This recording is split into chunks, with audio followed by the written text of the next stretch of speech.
Hey everybody, how's it going? Welcome to NoDQ&A video right here on NoDQ.com, as well as the YouTube channel and NoDQ&A videos affiliate ringsidenews.com. Got your questions here from spring.me/Aaron Rift regarding Raw and other topics. So let's get started with the first one today from WWE fan Dark Arrow, a regular contributor. And a lot of people have asked me variations of this question. It is the big story, so let's get down to it. Hey Aaron, what do you make of Daniel Bryan's neck injury? And will this mean the end of his title run?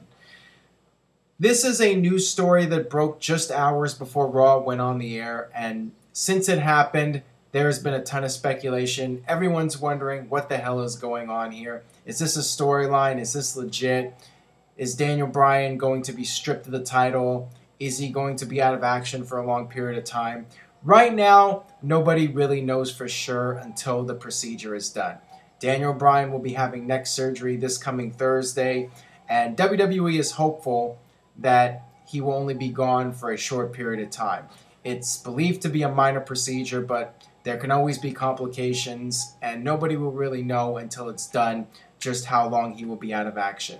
I think that if he's only gone for a month, 6 to 8 weeks or whatever, I think that it's unlikely WWE will strip him of the title. I think that they will try to work around the injury in storyline and keep the title on him. And I think that that's really the best way to go. I think that you need to avoid stripping him of the title if possible. Now, if he's going to be out of action past the Money in the Bank pay-per-view, at that point you may want to consider stripping him of the title and doing a tournament or doing something to crown a new champion, because people are going to want to see the WWE champion at the live event, and it's just going to be weird if he goes for a long period of time without defending the title. And people will start to say, well, what about the whole 30 days where you have to defend the title, even though WWE really hasn't been following that storyline for several years. I think they'll be okay if they can go 6 to 8 weeks without the champion being active. But after that,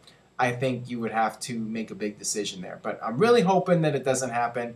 Daniel Bryan's coming off this huge win at WrestleMania, finally overcoming the odds, and then this happens. So it's just yet another setback for Daniel Bryan. He gets to the top, and then something else happens, and he gets another bump in the road. But we'll see what happens with the surgery, and I'm sure everybody's pulling for him to get through this as quickly as possible. All right, this one comes from Del Rio Fan 74. Hey Aaron, what do you make of Stephanie McMahon once again saying Daniel Bryan was not an A-plus player on Raw? After WrestleMania, I thought we were past the days of WWE running down Bryan like this, but I guess not. Your thoughts? Well, it doesn't surprise me at all. It's cheap heat. It was an easy way for Stephanie McMahon to go out there and get the heel heat by saying something like that and saying, oh, well, since Bryan got hurt, that proves that he's not an A-plus player, and we told you so. So it doesn't surprise me at all that they did that.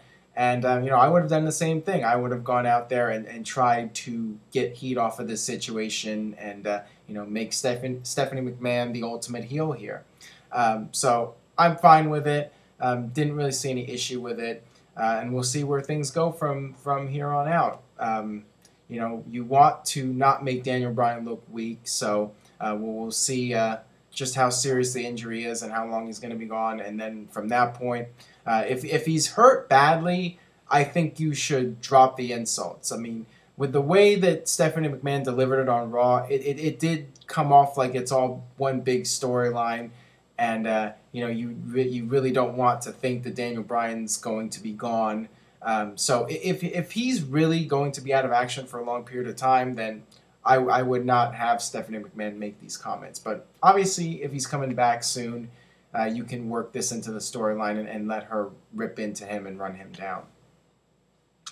All right, this one comes from Noel Keys. With Daniel Bryan having surgery, do you see this as a great opportunity to bring back the King of the Ring with the winner becoming champion? Start with qualification matches after Payback and have the final 8 at King of the Ring just like in the past. Well, that is something you could do in the worst case scenario where Daniel Bryan is going to be out for several months. But, I think that WWE doesn't really have a plan for what to do if Daniel Bryan is out of action. I think that that is something they're going to come up with at the last minute, and they're just hoping that he is able to recover from this quickly, and they don't have to make any major storyline changes. If Daniel Bryan is out for a long time, I think that if WWE was going to bring back King of the Ring, they would have already done it a long time ago. So I think the odds are against them doing something like that, but anything is definitely possible. And as I mentioned in previous videos, I would love to see the King of the Ring make a return. It is back in spirit on NoDQ.com, the NoDQ King of the Ring Fantasy Tournament. But WWE hasn't done it in years, and I don't know if they're going to bring it back regardless of the situation. All right, this one comes from Craig Humpage 1. Hey Aaron, was the whole Alicia Fox thing on Raw a work, or did she just flip out? Either way, I found it really entertaining that they had a pretty great match. I hope they continue feuding. Please answer in video. Keep up the good work. What I think the deal was, and this was a similar situation with Damien Sandow, where you had Sandow come out on the pre-show and cut this little mini pipe bomb promo, and his mic got cut out, and then you had Alicia Fox on the WWE app. I just think it's WWE's way of trying to draw more viewers into both the app and the pre-show and the post-show. WWE's trying to get the fans watching these other segments as well as Raw. So I think that that's really all it is. It's just a way for WWE to get more people tuning into those segments and those outlets. Don't know if it's going to go anywhere with Alicia Fox. Don't know if the Damien Sandow thing is going to go anywhere. But WWE they come up with these little things to try to get people to tune in, and time will tell if it works or not. I don't know if it's going to get people watching on a regular basis, but we'll see. All right, this question here. I don't see Bray Wyatt winning the rubber match with John Cena. What happens with him after that? I feel him losing the feud will just land him in nowhere in particular. As much as I would like to see Bray Wyatt win the third match and win the feud over John Cena, just don't think it's going to happen. I think that Bray Wyatt is a character who has some momentum in WWE, but at the end of the day, John Cena is John Cena. He is still WWE's main cash cow. He's still, in their eyes, the top star of the company. And I just don't see superhero John Cena, the guy that does all the Make-A-Wishes, losing a feud to the bad guy. Don't think WWE has any plans on having John Cena lose this feud. I think that he doesn't need to win it. He can actually lose a feud every now and then, in my opinion. But, WWE likes to protect him, and I think they're going to protect him at all costs. And where Bray Wyatt goes after that, time will tell.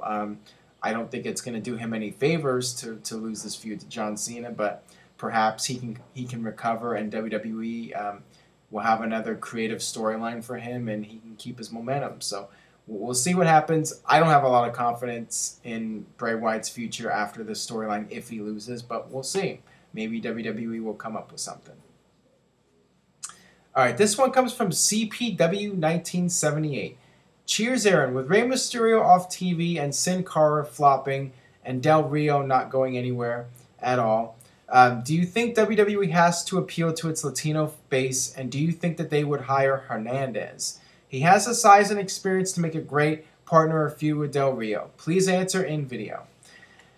I think that it would be nice for WWE to bring in somebody fresh, especially if they're looking to continue tapping into that Latino fan base. But the problem with Hernandez is, first of all, he's from TNA.